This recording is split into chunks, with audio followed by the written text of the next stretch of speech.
আমার প্রিয় ও স্নেহের 2025 সালের নতুন বছরের অষ্টম শ্রেণীর ছাত্রছাত্রী বন্ধুরা, আশা করি তোমার সবাই ভালো আছো। আজ আমরা যে বিষয়টি নিয়ে আলোচনা করব, অষ্টম শ্রেণীর সেকেন্ড সামেটিভ অর্থাৎ দ্বিতীয় পর্যায়ক্রমিক মূল্যায়নের ভূগোলের সিলেবাস, প্রশ্নাবলী এবং নমুনা প্রশ্নপত্র নিয়ে। প্রথমে তোমরা সিলেবাসে দেখে নাও কী কী বিষয় তোমাদের সেকেন্ড সামেটিভ অর্থাৎ দ্বিতীয় পর্যায়ক্রমিক মূল্যায়নে থাকবে। দ্বিতীয় পর্যায়ক্রমিক মূল্যায়নের ক্ষেত্রে ফুল মার্কস থাকবে 50, আর সময় তোমার থাকবে 1 ঘন্টা 30 মিনিট। তোমার থাকবে চাপ বলয় ও বায়ুপ্রবাহ, মেঘ বৃষ্টি, উত্তর আমেরিকা আর দক্ষিণ আমেরিকা। ভালো করে তোমরা সিলেবাসে দেখে নাও। এবার আমরা নমুনা প্রশ্নপত্রটা দেখে নেব। দেখো, সরাসরি স্ক্রিনে তোমরা অষ্টম শ্রেণীর সেকেন্ড সামেটিভ অর্থাৎ দ্বিতীয় পর্যায়ক্রমিক মূল্যায়নের ভূগোলের কোশ্চেনটা দেখতে পাচ্ছ। ফুল মার্কস তোমাদের রয়েছে 50, আর সময় তোমাদের রয়েছে 1 ঘন্টা 30 মিনিট। একে থেকে রয়েছে সঠিক উত্তর নির্বাচন করো যে কোনো 10টি, প্রতিটি প্রশ্নের মান 1 করে 1 × 10 = 10। প্রথম, ভূপৃষ্ঠ থেকে উচ্চতা বৃদ্ধির সাথে সাথে বায়ুর চাপ কমে, বাড়ে, একই থাকে, কমে। কোরিওলিস বলের মান সর্বাধিক হয় নিরক্ষীয় মেরু ক্রান্তীয় অঞ্চলে, উত্তর হবে মেরু অঞ্চলে। চাঁদ ও সূর্যের চারপাশে বলয়ের আকারে অবস্থান করে সিরোকিউমুলাস মেঘ, অল্টোস্ট্রাস মেঘ, সিরোস্ট্রাস মেঘ, উত্তর হবে সিরোস্ট্রাটাস মেঘ। পরের প্রশ্ন, পরিষ্কার আবহাওয়া নির্দেশ করে, উত্তর হবে সিরোকিউমুলাস মেঘ। পৃথিবীর বৃহত্তম সুস্বাদু জলের হ্রদ সুপিরিয়র, মিচিগান, অন্টারিও, হুরন হ্রদ, উত্তর হবে সুপিরিয়র। বিশ্বের রবার রাজধানী বলা হয়, উত্তর হবে অ্যাক্রনকে। পৃথিবীর দীর্ঘতম পর্বতশ্রেণীর নাম হলো হিমালয়, রকি, আল্পস না আন্দিজ, উত্তর হবে আন্দিজ। পৃথিবীর বৃহত্তম নদী অববাহিকা হলো, উত্তর হবে অ্যামাজন অববাহিকা। প্রশ্ন, বায়ু প্রবাহ প্রধানত নির্ভর করে বায়ুর চাপের ওপর। পৃথিবীর ব্যস্ততম বিমানবন্দর হলো, উত্তর হবে আটলান্ট। দক্ষিণ ও উত্তর আমেরিকা মহাদেশকে আলাদা করেছে যে খাল, তা হলো, উত্তর হবে পানামা খাল। দক্ষিণ আমেরিকার ক্রান্তীয় ভূমি হলো, উত্তর হবে সাভানা। 2000 শূন্যস্থান পূরণ করে যে কোনো 5টি প্রতিটি প্রশ্নের মান 1 করে 1 × 5 = 5। প্রতীপ ঘূর্ণবাতের কেন্দ্রে ড্যাশ থেকে উত্তর উচ্চচাপ। ক্রান্তীয় ঘূর্ণবাদ পূর্ব চীন সাগরের ড্যাশ নামে পরিচিত, হবে টাইফুন। সমবর্ষণ রেখা মানচিত্রের ড্যাশ দিক বরাবর বিস্তৃত, উত্তর পূর্ব / পশ্চিম। পৃথিবীর কসাইখানা হলো ড্যাশ, উত্তর হবে শিকাগো। পরের প্রশ্ন, ড্যাশ শহরকে চির বসন্তের শহর বলে, উত্তর হবে কুইটো। ক্রান্তীয় ঘূর্ণবাদ পূর্ব চীন সাগর ড্যাশ নামে পরিচিত, উত্তর হবে টাইফুন। ময়দা শিল্পের খ্যাতনামা শহর হলো, উত্তর হবে বাফেলো। তিনি রয়েছে এক কথায় নিচে যে কোনো 5টি প্রশ্ন উত্তর দাও। প্রশ্নের মান রয়েছে 1 করে 1 × 5 = 5। প্রথম, পৃথিবীতে উচ্চচাপ বলয়ের সংখ্যা কয়টি, উত্তর হবে 4টি। বঙ্গোপসাগরে সৃষ্ট ঘূর্ণিঝড়কে কী বলে, উত্তর হবে সাইক্লোন। কোন যন্ত্রের সাহায্যে বায়ুর আর্দ্রতা পরিমাপ করা হয়, হাইগ্রোমিটার। পৃথিবীর রুটি ঝুড়ি কাকে বলে, উত্তর হবে পেইরি তৃণভূমি। পৃথিবীর বৃহত্তম ক্যানিয়ন কোনটি, উত্তর হবে গ্র্যান্ড ক্যানিয়ন। দক্ষিণ আমেরিকা মহাদেশের শস্য ভাণ্ডার কাকে বলে, উত্তর হবে পম্পাস অঞ্চল। ভারতে প্রবাহিত 2টি স্থানীয় বায়ুর নাম, উত্তর হবে লু ও আধি। নায়াগ্রা জলপ্রপাত কোন নদীর ওপর অবস্থিত, হবে সেন্ট লরেন্স নদী। 5 থেকে রয়েছে নিচের প্রশ্নগুলোর অধিক 30 শব্দের উত্তর দাও যে কোনো 4টি, প্রতিটি প্রশ্নের মান 2 করে 2 × 4 = 8। প্রথম, কর্কটীয় ও মকরীয় শান্ত বলয় বলার কারণ কি? উত্তর লিখবে, কর্কটীয় ও মকরীয় বলয়কে শান্ত বলয় বলার কারণ বলে পয়েন্ট করে লিখবে, নিরক্ষীয় অঞ্চল থেকে অতীত উষ্ণ আর্দ্র বায়ুর উষ্ণতা উদ্রাকাশে ক্রমশ কমতে থাকায় বায়ু শীতল ও ভারী হয় এবং ঘনত্ব বাড়ে। এই শীতল ও ভারী বায়ু পৃথিবীর আবর্তন বেগের কারণে কর্কটীয় মকরীয় অঞ্চলের ওপর থেকে বায়ু স্রোত রূপে নিচে নেমে আসে, ফলে বায়ুর পরিমাণ ও ঘনত্ব বেড়ে যায় এবং ক্রান্তীয় উচ্চচাপ বলয় সৃষ্টি হয়। কিন্তু এই উচ্চচাপ বলয়ে ভূমির সমান্তরালে কোনো প্রকার বায়ু মুখোমুখি প্রবাহিত না হয় বায়বীয় গোলযোগ দেখা যায় না। অঞ্চলটিতে শান্তভাব বিরাজ করে, তাই একে শান্ত বলয় বলে। ম্যাকারেল আকাশ কি? পেঁজা তুলোর মতো সিরোকিউমুলাস মেঘে ঢাকা আকাশ অনেকটা ম্যাকারেল মাছের পিঠের মতো দেখতে, একে ম্যাকারেল আকাশ বলে। মৃত্যু উপত্যকা কাকে বলে? পশ্চিমের পার্বত্য অঞ্চলের ক্যালিফোর্নিয়ার দক্ষিণ পূর্ব অংশের এই উপত্যকা সমুদ্রপৃষ্ঠ থেকে প্রায় 90 মিটার নিচু, তাই এই অঞ্চলে প্রাপ্ত সামান্য জলের লবণতা এত বেশি যে এখানে কোনো জীব বেঁচে থাকতে পারে না। এই গভীর উপত্যকা মৃত্যু উপত্যকা নামে পরিচিত। এই উপত্যকা উত্তর আমেরিকার উষ্ণতম স্থান এবং পশ্চিম গোলার্ধের নিম্নতম স্থান। কুইটো শহরকে চির বসন্তের দেশ বলা হয় কেন? দক্ষিণ আমেরিকা মহাদেশের উত্তর পশ্চিম প্রান্তে প্রশান্ত মহাসাগরের তীরবর্তী ইকুয়েডর এর রাজধানী হলো কুইটো। কুইটো শহরের ওপর দিয়ে নিরক্ষরেখা প্রসারিত হয়েছে, সেজন্য এখানে সূর্যরশ্মি সারা বছর লম্বভাবে কিরণ দেয়। স্বাভাবিকভাবে এখানে উষ্ণ আর্দ্র ক্রান্তীয় জলবায়ু থাকার কথা, কিন্তু কুইটো শহরটি সমুদ্র সমতল থেকে প্রায় 4000 মিটার উচ্চতায় অবস্থান করায় উচ্চতা বৃদ্ধির কারণে উষ্ণতা হ্রাস পাওয়ায় এখানে প্রত্যাশিত উষ্ণতা সারা বছর অপেক্ষিত কম থাকে। আবহাওয়া সর্বদাই বসন্তকালের মতো মনোরম, আরামদায়ক, নাতিশীতোষ্ণ, এটা প্রিন্টিং মিস্টেক আছে, এটা আরামদায়ক হবে আর নাতিশীতোষ্ণ হবে, জলবায়ু বিরাজ করায় কুইটো শহরকে চির বসন্তের দেশ বলা হয়। টিকা লেখক গর্জনশীল চল্লিশা। দক্ষিণ গোলার্ধে 40 ডিগ্রি অক্ষরেখা বরাবর সশব্দে প্রবাহিত উত্তর পশ্চিমা বায়ু গর্জনশীল চল্লিশা নামে পরিচিত। সৃষ্টির কারণ পয়েন্ট করবে।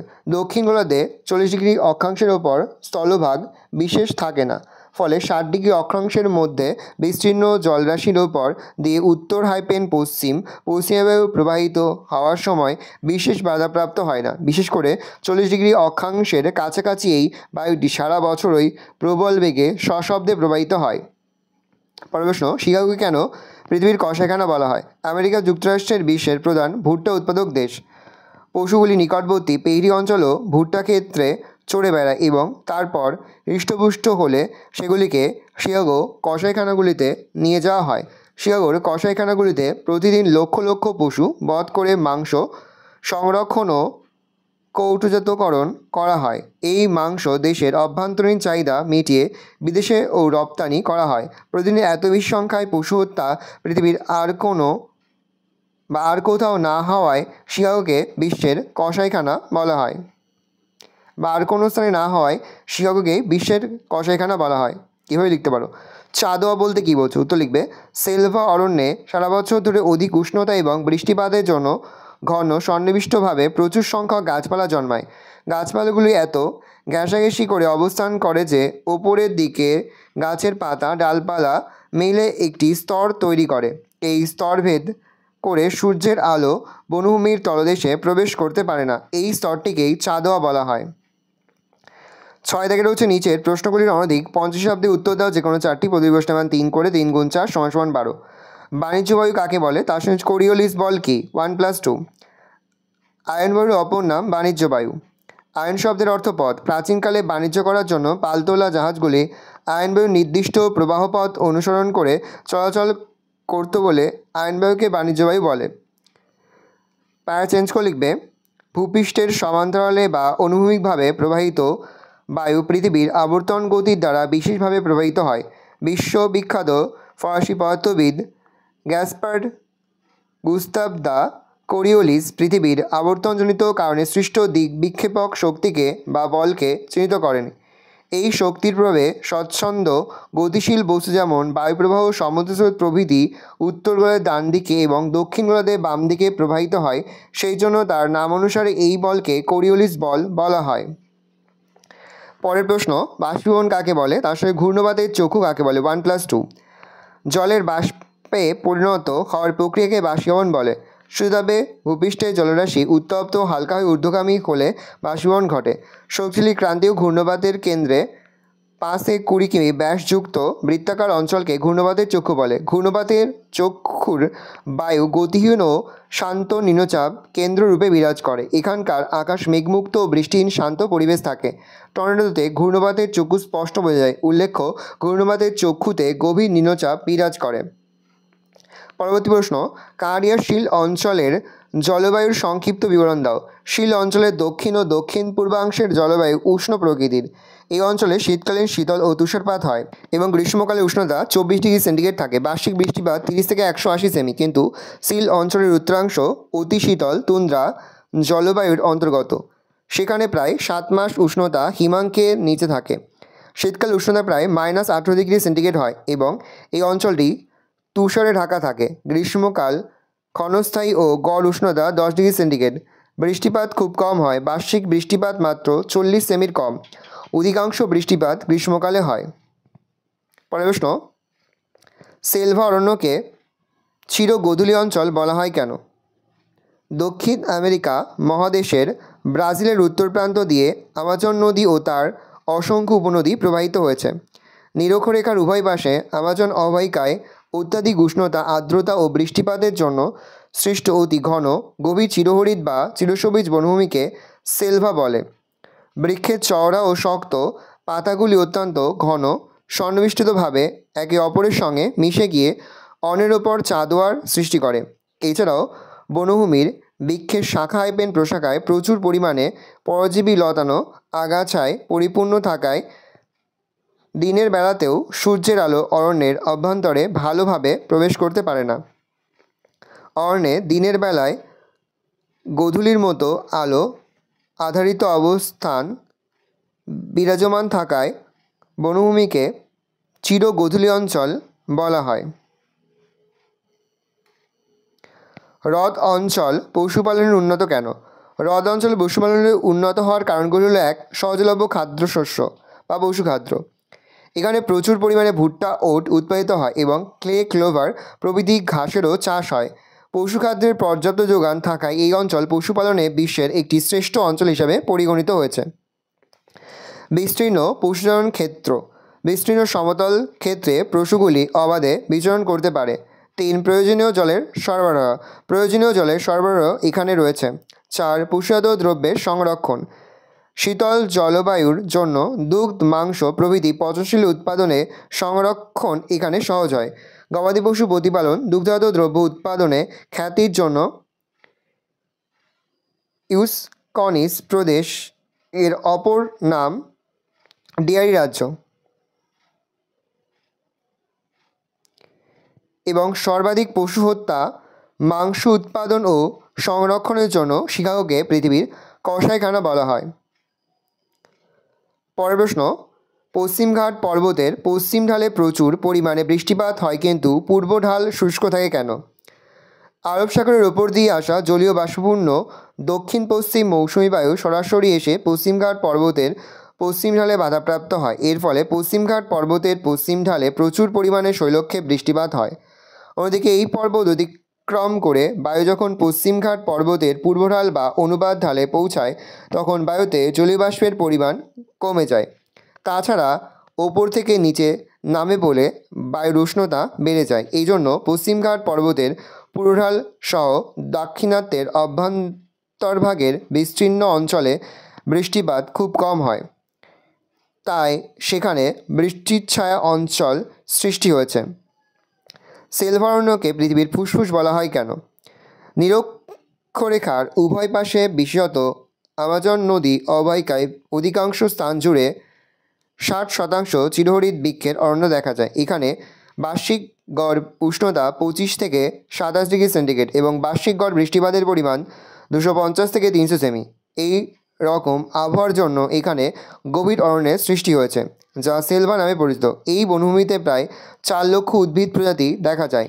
এই বিপুল পরিমাণ উদ্ভিদ সারা পৃথিবীর প্রায় 20% অক্সিজেনের যোগান দেয়। এই কারণে সেলভা অরণ্যকে পৃথিবীর ফুসফুস বলা হয়। 7 দাগে রয়েছে নিচের প্রশ্নগুলির অনধিক 80 শব্দে উত্তর দাও যে কোনো দুটি। প্রশ্নের মান 5 করে 5 গুণ 2 = 10। প্রথম: শীতকালীন মৌসুমী বায়ুর প্রভাবে বৃষ্টি প্রায় হয় না কেন? তার সঙ্গে কোরিওলিস বলের বৈশিষ্ট্যগুলি উল্লেখ করো। 2+3। ভালো উত্তর দেখে নাও, আমি এর মুখে বলছি না, আমি আস্তে স্ক্রল ডাউন করে তুমি কিন্তু অবশ্যই ভিডিওটি থামিয়ে বা স্ক্রিনশট নিয়ে কিন্তু সম্পূর্ণ উত্তরের খাতে নোট ডাউন করে নেবে। দেখে নাও উত্তরটা। এটা রয়েছে প্রথম অংশের উত্তর। এবার দ্বিতীয় অংশের উত্তর দেখে নাও।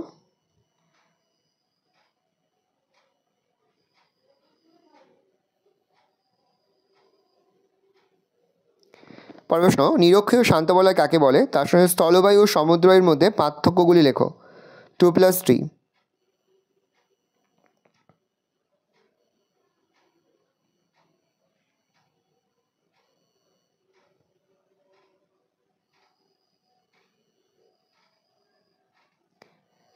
এখানে সহজ সহজ দেওয়া রয়েছে, যে 5টা তোমাদের সহজ হবে সেই 5টা তোমরা লিখবে। পরের প্রশ্ন: হ্রদ অঞ্চলের শিল্পোন্নতির কারণ উল্লেখ করো। দেখে নাও, 1 দিয়ে পয়েন্ট করবে। আকরিক লোহার সহজলভ্যতা। 2. কয়লা খনির সান্নিধ্য। 3. জলের সুবিধা। 4. সুলভ জলবিদ্যুৎ। 5. উন্নত পরিবহন ব্যবস্থা। 6. সহজলভ্য কাঁচামাল। 7. সহজলভ্য শ্রমিক ও পণ্যের চাহিদা। প্রশ্ন: দক্ষিণ আমেরিকার জলবায়ুর বৈচিত্র্যের কারণ আলোচনা করো। 1. অক্ষাংশগত অবস্থান। 2. সমুদ্র থেকে দূরত্ব। 3. ভূমির উচ্চতা। 4. সমুদ্র স্রোত। 5 দিয়ে পয়েন্ট করবে বায়ু প্রবাহ। প্যারা চেঞ্জ করে লিখবে এই মহাদেশের উত্তর ভাগের অতি সামান্য অংশ নিরক্ষরেখার ওপরে অবস্থিত এবং এর বেশিরভাগ অংশ নিরক্ষরেখার দক্ষিণে অবস্থিত, ফলে এই মহাদেশটিতে একই সময়ে উত্তর ও দক্ষিণ অংশে বিপরীত ঋতু দেখা যায়।